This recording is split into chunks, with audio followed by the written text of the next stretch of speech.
Estamos ahora con dos expertos en temas de violencia política, Sendero Luminoso, narcotráfico, etcétera, que son Jaime Antezana y Raúl González, y con ellos vamos a comentar las implicancias de la eventual captura o muerte de Artemio, que como sabemos pues estaría herido. Buenas noches, ¿cómo están? ¿Cómo les va? ¿Qué tal? Bueno, quería comenzar con la pregunta siguiente. ¿Qué importancia tendría, digamos, la muerte o la captura de Artemio, Jaime? La probable desaparición física de Artemio implicaría que el Comité Regional del Guayaga podría ir por el derrotero de la desarticulación, de la diáspora, ¿no? Un proceso de disgregación. Eso podría ser el impacto inmediato. Ese comité tiene que 40 personas, 50 personas. Tiene entre 40 a 50 hombres armados, totalmente armados y uniformados. Eso es lo primero que implicaría. Lo segundo, y yo creo que es el significado más importante, es que significaría un duro golpe al narcotráfico, no al terrorismo, porque la insurgencia armada de Sendero concluyó, como los propios senderistas lo señalan, en septiembre del 92, o a lo sumo en octubre del año 93.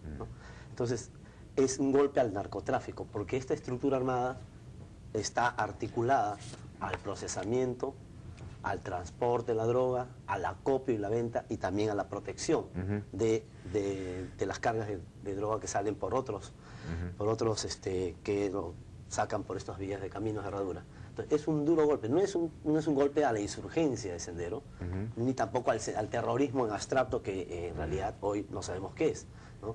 Creo que es el significado más importante de este hecho que podría ocurrir en los próximos días. Raúl, la misma pregunta. Sí, yo estoy básicamente de acuerdo, creo que se cerraría un capítulo, pero yo diría, para mí lo más importante sería lo siguiente, sería que con Artemio esté herido, se entregue, lo capturen vivo o muerto o muera, es que con Artemio terminaría y acabaría el único remanente real que existe del sendero de los años 80 que nosotros conocimos. Y digo el único remanente real porque creo que uno de los problemas que el gobierno peruano y la clase política del Perú tiene en este momento para combatir esto, y por eso se enreda en temas como lo del Movadef, para combatir y afrontar de manera distinta el tema del GRAE, eso que llamo teoría de los remanentes. ¿Qué es un remanente? Un remanente es el residuo de un problema ya resuelto. Entonces, durante mucho tiempo el Perú ha estado tratando el tema del GRAE, el tema de los senderistas que estaban por la lucha política como remanentes, es decir, como residuo de un problema ya resuelto. Y entonces cuando vemos que en el GRAE existen problemas mayores y que gracias a la columna de José nos convierten en la primera potencia, el primer productor de cocaína en el mundo, en el otro lado se escriben más de 350.000 firmas, presente el Movadef, todo. Son dos secuencias, dos problemas a mi juicio distintos, que en otros momentos podremos discutir cuán distintos son, pero que nacen en el sendero de los 80. Y esos, como los tratamos como remanentes en las agendas políticas de los peruanos y de los partidos políticos, está en el puesto 30, 40, 50. No es un problema resuelto el de Sendero. Así es. Lo que yo quiero decir es que nunca debimos tocar el tema de lo que quedó de Sendero, las herencias, porque Sendero, cuando termina, no sé si fue en el 92 o fue en el 99, cuando capturaron a Feliciano, dio origen a dos proyectos políticos distintos. Uno de los que estaban por la paz, por formar un movimiento que es Movadef, y otros son los que están en el GRAE. Entonces, que discrepan y se diferencian de los otros y rompen totalmente, pero con problemas distintos. Entonces, ¿qué ocurre?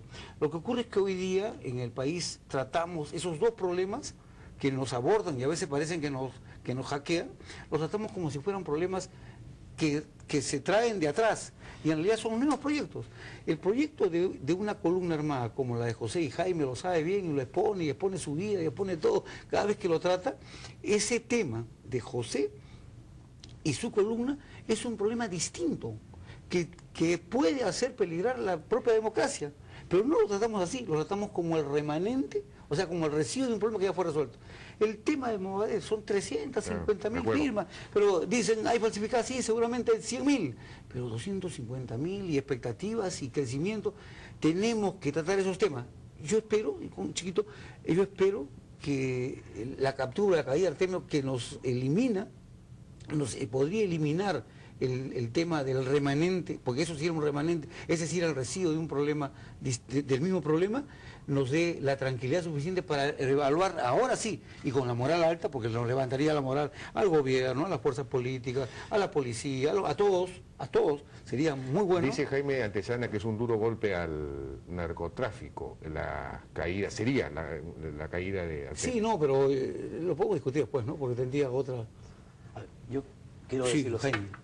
Yo estoy de acuerdo con que lo del BRAE y Guayaga no pueden ser vistos como remanentes. Ese es capítulo cerrado. Para mí, estas dos organizaciones, desde el año 99, van a configurarse en problemas nuevos, ¿no? Y no los diferencio. Para mí, tanto Artemio, que escinde a Sendero en enero del 2004, y el caso del remanente del BRAE, que escinde a Sendero el año 99, son dos estructuras armadas que se van a ir integrando a la cadena narco. No hay otro camino. Si uno revisa todas las acciones armadas de Artemio, desde junio del 2004 hasta las últimas emboscadas de octubre del año 2010, uno se va a dar cuenta que sus acciones armadas tienen un sentido, es frenar, debilitar las acciones antinarcóticos que el Estado desarrolla. Entonces, no son acciones armadas terroristas. Pero mucha gente dirá, ¿pero qué dices? No, son acciones armadas antidrogas, contra la política antinarcóticos. Ese es el sentido de estas acciones. Y estas dos estructuras están totalmente articuladas a la cadena narco. Han entrado al procesamiento, han entrado al transporte, han entrado a la protección, han entrado al control de rutas.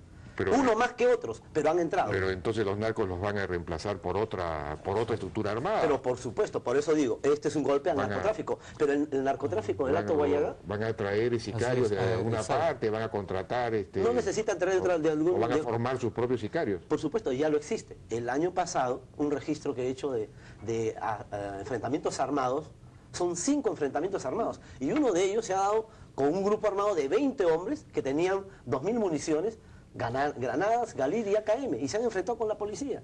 Esos son los grupos... ¿Esos no eran la gente de Artemio? No eran la gente. Y hay 5 enfrentamientos que se han dado en el Alto Guayaga, con mayor énfasis en el Monzón. Entonces, este es otro asunto. El grupo armado de Artemio es una variable más dentro de estas nuevas manifestaciones o expresiones armadas que finalmente se diferencian solamente por el discurso. Porque Artemio lo que ha hecho es una instrumentalización del discurso de Guzmán. El grupo del BRAE de José es mucho más fuerte que el de Artemio, ¿no es cierto? ¿Ha sido debilitado o al contrario se ha fortalecido? Ese grupo además está siendo enfrentado con una estrategia distinta, ¿no? Porque el BRAE ha sido enfrentado prácticamente por la policía, me parece. Digo, en Guayaga por la policía, con inteligencia policial. Y en cambio en el Guayaga por la Fuerza Armada, aparentemente hasta ahora sin ningún éxito, pero no sé cómo ves este asunto. Mira, yo sí coincido contigo y en parte también con lo que dice Jaime.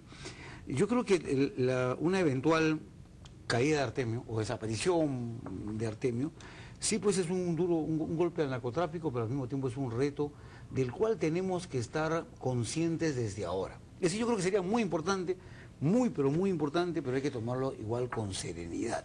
Y ojalá no caigamos en el triunfalismo fácil, como solemos hacerlo muchas veces.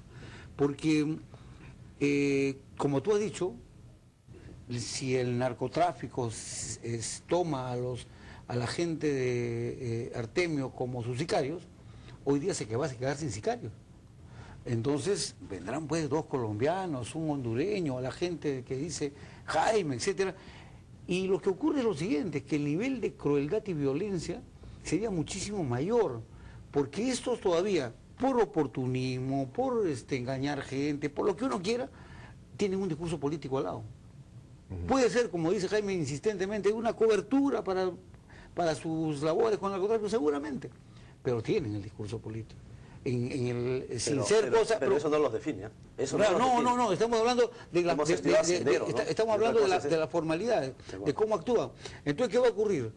Si vienen 2 hondureños, 3 mexicanos, un colombiano, 5 del Callao, etcétera, y forman esos van a ser sicariatos como México. Es decir, sicariato mucho más violento. No estoy diciendo no los maten a Artemio, nada de eso. Artemio era... Había que mantener a Artemio. No estoy tratando de decir eso. Lo que estoy tratando de decir es, planteémonos hoy ese tema. ¿Qué va a pasar y quiénes son los que le van a dar protección al narcotráfico?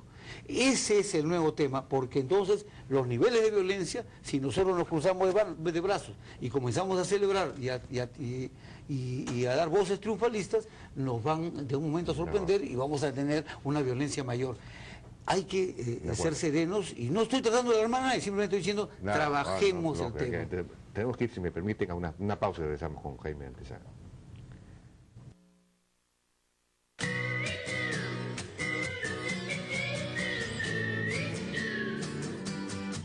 Peinados afros, alaciados extremos, cabello corto, cabello largo, look hippie, look punk, todos sus amigos y todos sus estilos, en un auto con más espacio, Bluetooth, frenos ABS, iPod Ready y bolsas de aire.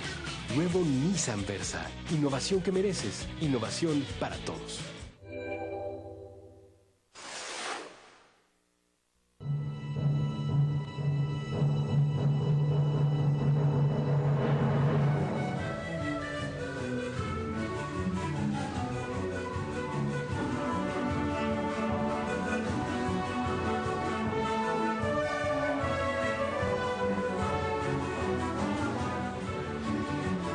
Celebremos juntos las fiestas de la Virgen de la Candelaria. Movistar, patrocinador oficial.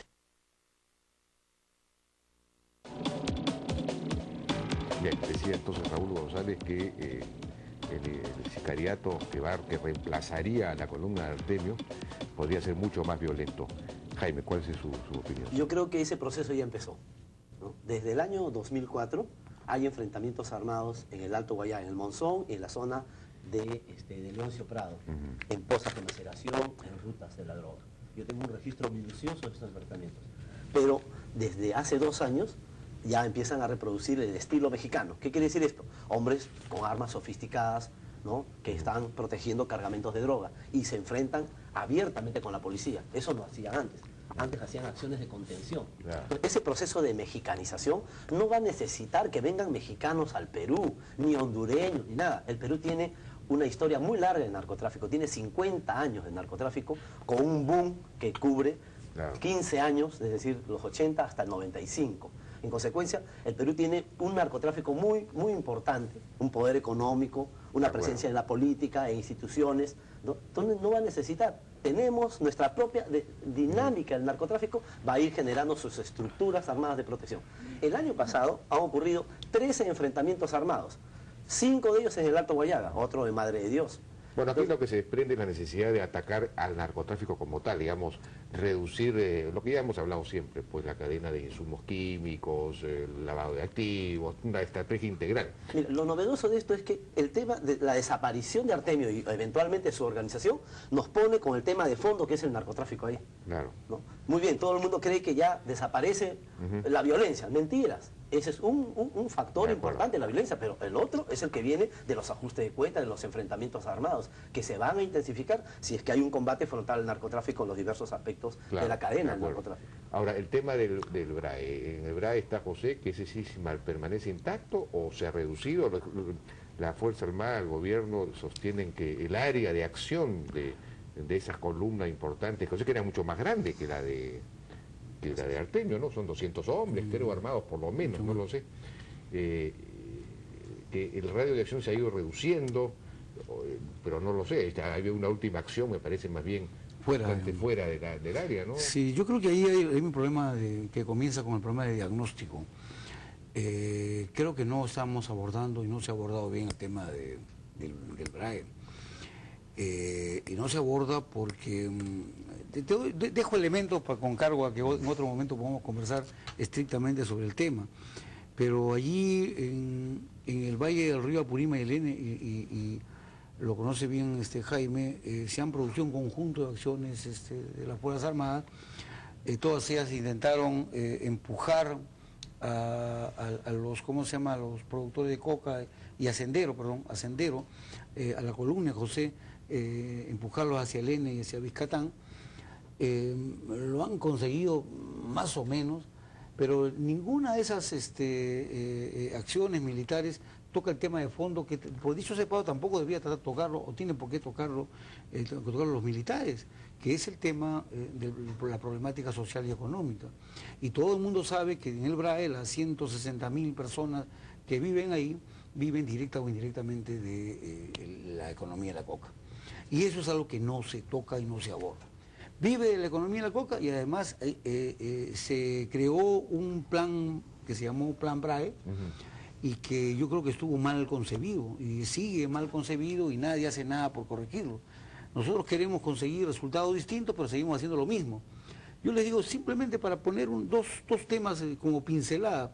En el BRAE, primero hay 3 departamentos que se juntan para dar forma al BRAE.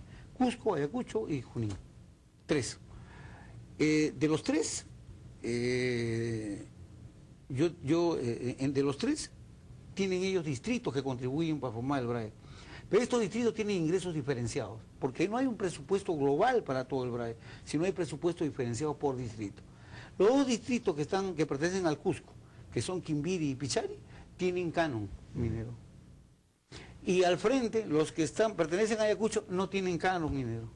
Entonces en unos tienen, como me decía un día un productor de coca, en su mesa tienen un cordero para cada persona para comer, y en los otros todos se disputan un cuy, a ver quién come.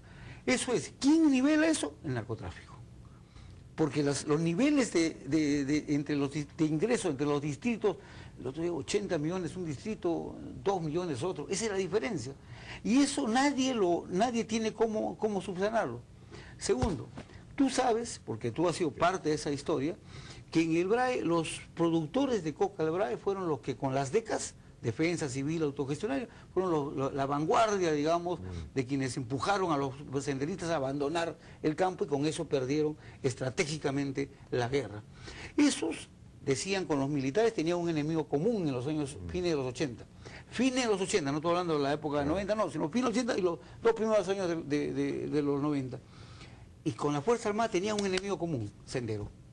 Hoy día, tú pregúntale a todos los presidentes del Comité de Autodefensa, que son cocaleros de día y ronderos de noche, pregúntale si sienten que tienen un elemento común con la Fuerza Armada. No, consideran que ellos van a atacar su coca, todo. Entonces hay muchos problemas que no han sido abordados, que no están siendo abordados. Y yo te repito, queremos conseguir resultados distintos haciendo lo mismo. Eso es imposible. Quiero destacar lo siguiente. La organización de Víctor Quispe, por lo menos, no ha sido achicada a su área de influencia. Eso es mentiras. La última información que tengo es que el 26 o 27 de enero pasado, una columna de 25 hombres de Quispe Palomino estaban en Atalaya. Y Atalaya es una provincia de Ucayali, casi muy cercano a la frontera con Brasil. Es decir, han tenido que surcar el río Apurímac, el río N, el río Tambo, para llegar a Atalaya. Están llevando droga hasta cerca a Brasil, ¿no? También tienen presencia y llegada hasta la frontera norte de Puno con Bolivia. Es decir, una organización que los militares creen que los han arrinconado. Mentiras. Estos se han dedicado a otra cosa. Se han dedicado a expandir sus nuevas rutas de la droga, ¿no? Lo mismo están usando, por ejemplo, de Villavirgen, donde fue el ataque a la comisaría. Están bajando por el Bajo Urubamba, llegan a Quepaciato, bajan todo el Urubamba, descienden y se van por el río y llegan a Madre de Dios. Es posible que esta organización esté llegando incluso hasta Madre de Dios. Es que la lógica de esta organización no es política, no es ideológica, es de mercado, es de negocio. Entonces a ellos les interesa más eso, ¿no? Y las Fuerzas Armadas creen que ellos están arrinconados, cosa que es falso. Incluso están retomando la parte de Vizcatán, están retomando lo que es Sello de Oro, que es bastante conocido, toda la Oreja de Perro, toda la que es ruta de Vilcabamba y toda la parte alta de Quimbiri. Entonces esta organización se mueve en el monte, porque esa es la ruta de salida de la droga, ¿no? Eso es el elemento central. Entonces el balance es que las Fuerzas Armadas han fracasado. No hay un solo golpe importante ahora. Y ya se están gastando 300 millones de dólares. La estrategia de la policía, que ha resultado relativamente exitosa en el Guayaga, ¿es aplicable en el BRAE o no es aplicable? Yo creo que sí. No corresponde militarizar la lucha antidrogas, que es lo que se ha intentado hacer a inicios del 2011 y a mediados de ese año. No es necesario. Es necesario hacer un poco lo que se está haciendo en el Alto Guayaga, obviamente redimensionándola, ¿no? Pero la única manera, porque los militares han entrado desde el 2008 al 2010 con la hipótesis del terrorismo, ¿no? Que son socios, No, que pero están son aliados. columnas, pues Claro, armadas. Pero, de acuerdo, de acuerdo. El Tú tema no es- vas a enfrentar a una columna armada con la policía. No, de acuerdo. Las Fuerzas Armadas tienen la responsabilidad del combate en el terreno militar y la inteligencia, pero no pueden tener la responsabilidad del combate antidrogas. No, eso no, ya sé. Eso es lo que trato de decir. Pero digamos, Jaime, Artemio ha sido derrotado por la policía. Después que programas de desarrollo alternativo funcionaron, después que el gobierno de la región funcionó.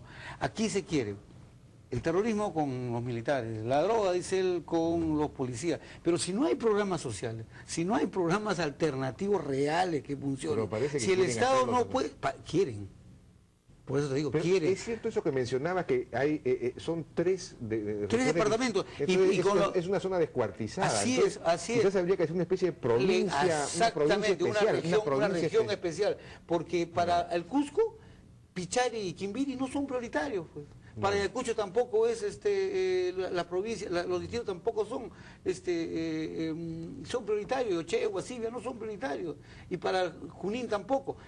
Sin embargo, para el Perú sí tendría que ser prioritario, pero no lo es en la práctica. No. Entonces yo creo que ahí es, dice bien Jaime, la policía, no, los militares, no se pueden, ninguno de ellos puede ser responsabilizado, pero es el Estado el que tiene que cambiar, es el gobierno central, somos nosotros los que tenemos que enfrentar de manera distinta, porque si no, Estamos de acuerdo. vamos a llegar a lo mismo. Sí, sí, El Guayaga sí nos deja una lección. Primero se resolvió el problema, se redujo los cocales, se redujo, ¿no es cierto? Se invirtió, el gobierno regional de San Martín avanzó, todo salió positivo. Y ahora Pero la no policía había, actúa. no, pero no había una columna tan fuerte como, Perdón, como la que la hay ahora en columna de el Guayaga aire, era más fuerte de la de José No, en los años 80. no. Del año en los 2000, años 80. perdón, del en los años 80, ¿no? acuérdate. A los 80, sí, pues, Ah, pues, pero cambió. pero esto ha sido los últimos 10 años, digamos. ¿no? Sí, bueno, ya, pero a dónde voy lo siguiente. Si el Estado, si el gobierno central no se compromete y no ven que el problema comienza por lo social y lo económico, poco podemos pedir a los militares y poco podemos pedir a los policías. Yo resumo, el problema no es militar ni policial exclusivamente, es de desarrollo y de una Es estrategia político, integral de político lucha, de gobierno de lucha, central. de De gobierno lucha antidrogas, de manera acuerdo. integral. De gobierno central, Ese después es- viene lo Bien, no tenemos más tiempo, desgraciadamente, justo cuando estábamos llegando a la solución tenemos que cortar. Por eso es que no se resuelven los problemas en el Perú, pues, porque no se resuelven antes. En el este canal tiene la culpa. Muchas gracias a Jaime Antesana y a Raúl González por su participación y su inteligente discusión. Ojalá que fuesen convocados pues, por el gobierno a discutir una estrategia que realmente pueda funcionar. Nosotros vamos a una pausa y regresamos ahora con Milton von Hesse, flamante director ejecutivo de Proinversión, donde se están introduciendo cambios para ver si se mueve un poco la inversión privada, las concesiones y las asociaciones público-privadas. Regresamos.